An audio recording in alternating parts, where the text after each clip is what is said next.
राधे राधे।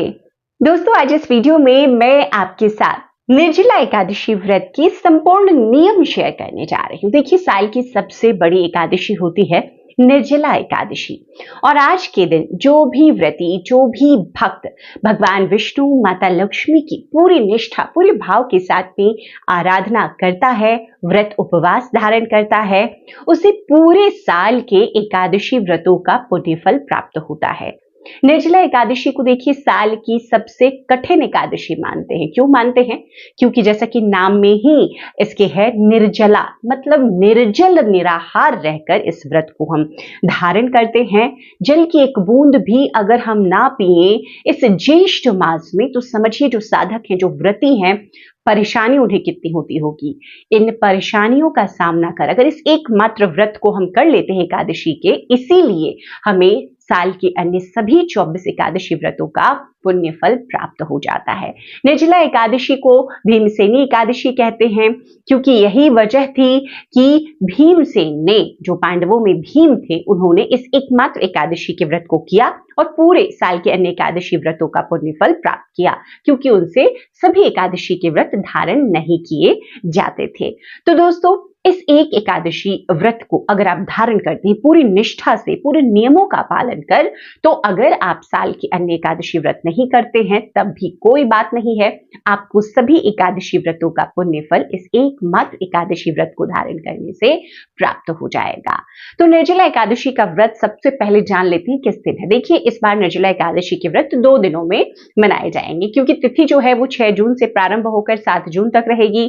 तो पहले दिन सभी गृहस्थ जन करेंगे निर्जला एकादशी का व्रत, और दूसरे दिन जो है वो वैष्णव लोग निर्जला एकादशी का व्रत धारण करेंगे। क्योंकि एकादशी की तिथि देखिए 6 तारीख को रात में शुरू हो रही है और 7 तारीख सुबह कह सकते हैं समाप्त होगी। तो 6 तारीख को तिथि अगर नोट करना चाहें आप नोट कर लें। 6 तारीख को रात में 2:15 पर शुरू होगी, जो कि 7 तारीख को 4:47 पर समाप्त होगी। तो ऐसे में वैष्णव लोग दूसरे दिन करेंगे और पहले दिन गृहस्थ लोग करेंगे। मतलब 6 जून को हम लोग सभी लोग एकादशी, निर्जला एकादशी का व्रत धारण करेंगे। अब 6 जून को एकादशी का व्रत है, नियमों पर ध्यान दीजिए। तो पहला जो नियम होता है एकादशी का, कि दशमी की तिथि से ही हमें व्रत को एक तरीके से उनके नियमों का पालना शुरू कर देना चाहिए। जैसे कि दशमी की तिथि में आपको क्या क्या करना है, ये नोट कर लीजिए। पहला कार्य आप दशमी की तिथि में करेंगे कि स्नान आदि करने के बाद में आपको शुद्धता का ध्यान रखना है। वो खाने पीने में भी हो, भाषा में भी हो, और ब्रह्मचर्य के नियमों का पालन करना है। तो आपको दशमी तिथि से ही शुद्धता, सात्विकता और ब्रह्मचर्य के नियमों का पालन करना है। दशमी की तिथि में भी आपको बाहर का भोजन नहीं खाना है, क्योंकि देखिए बाहर के भोजन में कई बार होता है कि कुछ मिलावट हो, कुछ ऐसी चीज हो जो तामसिक की श्रेणी में आता हो, तो हमें बचना चाहिए। अब निर्जला एकादशी का व्रत आपने धारण किया है, तो आपको उस दिन, जो व्रत वाले दिन है, यह देखिए, जैसे कि अन्य व्रत होते हैं ना, निराहार हम रहते हैं, लेकिन निर्जला एकादशी है तो निर्जल भी हम रहते हैं। तो ऐसे में आप सुबह के समय जब सूर्योदय हो उसके पहले आप चाहें तो जल को ग्रहण कर सकते हैं। सूर्योदय के बाद जब आप व्रत का संकल्प ले लेंगे ना, तो जल भी आपको ग्रहण नहीं करना है। सिर्फ आचमन के समय जो थोड़ा सा जल हम लेते हैं वो आप ले सकते हैं। निर्जला एकादशी के व्रत में स्नान के समय भी एक बूंद भी जो जल का है वो ग्रहण नहीं करना होता। इतनी सख्त तरीके से नियमों का हमें पालना करना पड़ता है, तभी इस व्रत को फिर निर्जल की श्रेणी में रखा जाता है। तो आपको उस दिन, आपको सुबह सूर्योदय से पहले आप चाहें तो ले, सूर्योदय के बाद आपको पूरी तरीके से निर्जल रहना है। सुबह उठकर आपको व्रत का संकल्प ले लेना है। सुबह के समय आप पूजन कर लें। पूजन में देखिए, पूजन विधि में अलग से शेयर करूंगी आपके साथ में। पूजन के समय आपको आज के दिन पीले वस्त्र पहनने चाहिए। भगवान की पूजा की विधि में अलग शेयर करूंगी।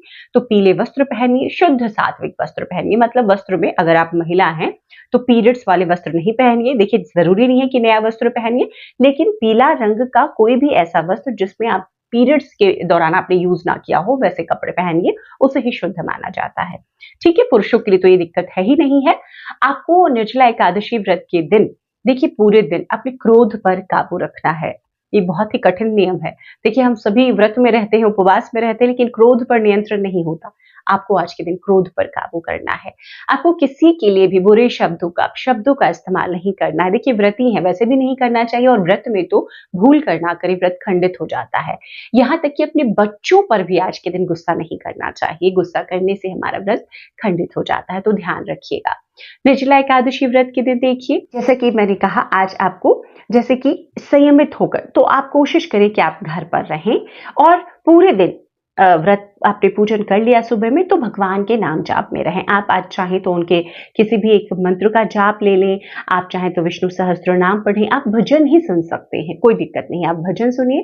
निर्जला एकादशी व्रत के दिन देखिए आपको तुलसी पत्र नहीं तोड़ना है, ध्यान रखिएगा इस बात को। पूजन में तुलसी पत्र हम जरूर अर्पित करेंगे भगवान को, लेकिन तुलसी पत्र हम तोड़ेंगे नहीं, इस बात का आपको ध्यान रखना है। निर्जला एकादशी व्रत के दिन देखिए हो सके तो आप दान पुण्य के कर्म कीजिए, ज्यादा से ज्यादा कीजिए। देखिए द्वादशी की तिथि में तो हम सीधा दान करते हैं, अन्न धन का दान करते हैं। निर्जला एकादशी व्रत के दिन आपको दान करना चाहिए जरूरतमंदों को। पानी जितना ज्यादा हो सके, पानी, शरबत, जो भी चीजें ना गर्मी से बचाए, जैसे कि जूते का, चप्पलों का, छाता का, जल कलश का दान एकादशी की तिथि में आपको करना है। तो इन चीजों का दान, सूती वस्त्रों का दान कीजिए, जैसे कि छतरी दान कर दिया धूप से बचने के लिए, टोपी आप दान कर सकते हैं बच्चों को, आप चाहते हैं देना तो, गरीब बच्चे हैं उनके पास नहीं है तो आप उनको दान कर दीजिए, चप्पल दान कर दीजिए, जूते दान कर दीजिए, छाता, मटका, जितना ज्यादा से ज्यादा हो सके जल का दान आज कीजिए। पशु पक्षियों के लिए जल आप रखिए, रखवाइए, बहुत ही पुण्य फल मिलता है। तो इन सभी नियमों को देखिए आपको पालना है। निर्जला एकादशी का व्रत जो निर्जल निराहार रहकर धारण करेंगे उन्हें ना तो जल का सेवन करना है, अन्न का सेवन तो देखिए एकादशी में हम करते ही हैं, ना ही फलाहार करना है। तो फल में भी कई लोग पूछते हैं ये नहीं ये कर ले, ये नहीं ये कर ले, जूस नहीं ये ले ले, कुछ भी नहीं खाना है, कुछ भी नहीं पीना है। अच्छा कई लोग ये भी नहीं समझ पाते, जल जब नहीं लेना है तो जूस कैसे ले सकते, चाय कैसे पी सकते, सब कुछ तो जल से बना है।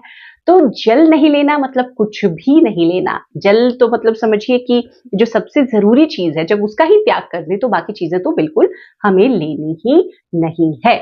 अब यहाँ पर एक बहुत ही महत्वपूर्ण सूचना, अगर आप बीमार हैं, किसी भी तरीके से अस्वस्थ हैं, प्रेग्नेंट हैं, कोई ऐसी बीमारी में है जिसमें दवाई खाना जरूरी है, तो निर्जल निराहार रहकर आप निर्जला एकादशी का व्रत नहीं कीजिएगा, आप फलाहार व्रत कर लीजिए, कोई बात नहीं है। जितना शरीर साथ देता है, भगवान भी ये समझते हैं कि हम अपनी श्रद्धा उनके लिए पूरी रखते हैं, तो आप फलाहार व्रत कर सकते हैं। निर्जला एकादशी का भी कोई दिक्कत नहीं, कम से कम निर्जला एकादशी व्रत का पुण्य फल तो हमें मिलेगा।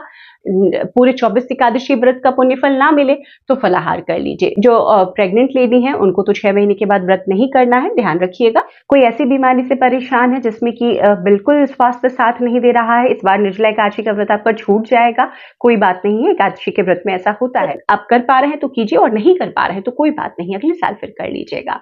तो ये सभी नियम है जो आपको ध्यान रखने हैं। निर्जला एकादशी व्रत करने का बहुत ही पुण्य फल है। भगवान श्री विष्णु हमारी समस्त इच्छाएं पूरी करते हैं, हमारे घर में धन संपदा की कभी कमी नहीं होती, माता लक्ष्मी सदैव स्थिर निवास करती हैं। तो निर्जला एकादशी का व्रत हमें अगर साल के अन्य एकादशी व्रत नहीं भी करते हैं तो जरूर धारण करना चाहिए।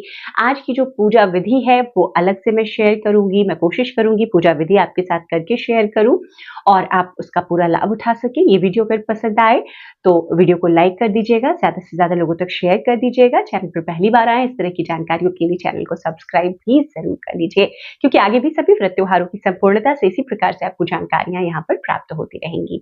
वीडियो देखने के लिए बहुत बहुत शुक्रिया। जय श्री विष्णु, जय माता लक्ष्मी।